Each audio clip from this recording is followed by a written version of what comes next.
Fe ges I fy enwi ar ôl brawd fy nhatci, Dafydd Rhys Thomas o Drorci, a bu oedd farw ym mrwydr cyntaf y Som yn dymod yn 25 mlwydd oed. Roedd ei frawd hun, y parchedig Degwyl Thomas o Gastellnydd, yn cymryd rhan mewn cyfarfodydd recrwtio. Mewn araith ar y nôl yn ysod hanner amser gêm rygbi rhwng Castellnydd ac Abertawe yn 1915, fe ymyfrydodd bod 368 o fechgyn ei gapel wedi ymuno ar lluoedd arfog. O fewn blwyddyn roedd ei frawd wedi marw. Ni chafodd gyfle i briodi ei ddyweddu, a ni chafodd gyfle i brofi unwaith eto cwmniaeth yr aelwyd yn Rheorci, fel oedd yn dweud yn ei llythyron adref o'r ffosydd. Hefyd, erbyn diwedd y ryfel, roedd 20 o aelodau capel Degwyl Thomas yn Nghastell wedi marw. In a letter to my great grandparents, Dafydd Rhys Thomas's comrade wrote how he died from a shrapnel wound. And this is what they say: "We buried him as well as we could, but then a shell landed."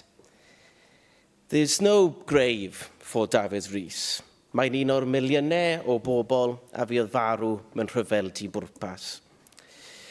In the Tabernacle Chapel, in the centre of Cardiff, there's a wooden plaque on the wall, carved with a penknife by prisoners of war in the infamous Changi prison in Singapore. On it are 17 names from Cardiff and the Rhondda Valley of men who died during the fall of Singapore. As a boy, I remember veterans visiting the chapel to see the names of their fallen comrades. I remember seeing an old man visiting the name of a father he barely remembered, only had hazy childhood memories of him. And I would like to pay tribute to the Dr. Gethin Matthews of Swansea University that records these war memorials, which are often under threat these days with chapel and church closures. There's more than just record them. He puts faces to the names, stories to the names, which are so important. The legacy of the Second World War lives on.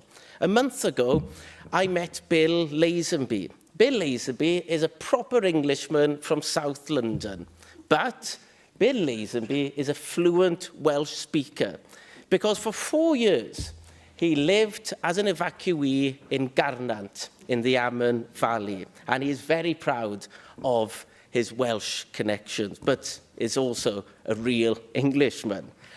At 11 o'clock on Remembrance Sunday, the city of Cardiff was busy, was loud, was full of shoppers, was full of rugby supporters. As the years go by and the veterans of the Great Wars pass, I'm worried that we are forgetting the importance of remembering. We must remember. Do you remember the end of Dad's Army, when the credits go and you hear the siren at the end? My father always felt sick when he heard the siren because it reminded him of his childhood during the Blitz in Cardiff. And it's so sad to hear today from Alan Davis about the sirens being called in Ukraine. Yes, it's so easy to forget the contributions of others. I have met veterans who live on the streets. The Tabernacle Chapel in the Hayes in Cardiff has 2 war memorials honouring the dead, yet it feeds homeless veterans in the hall next door. The Welsh Government has signed up, as we've heard, to the Armed Forces Covenant, which states that no veteran should suffer detriment due to their military service. But by the very nature of the armed forces' life and moving house so regularly, many of these veterans are transient and no longer have firm roots in any certain community.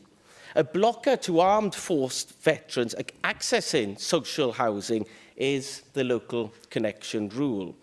In 2016, the Welsh Government's guidance for local authorities on the allocation of housing and homelessness shows clear support for veterans and their housing needs.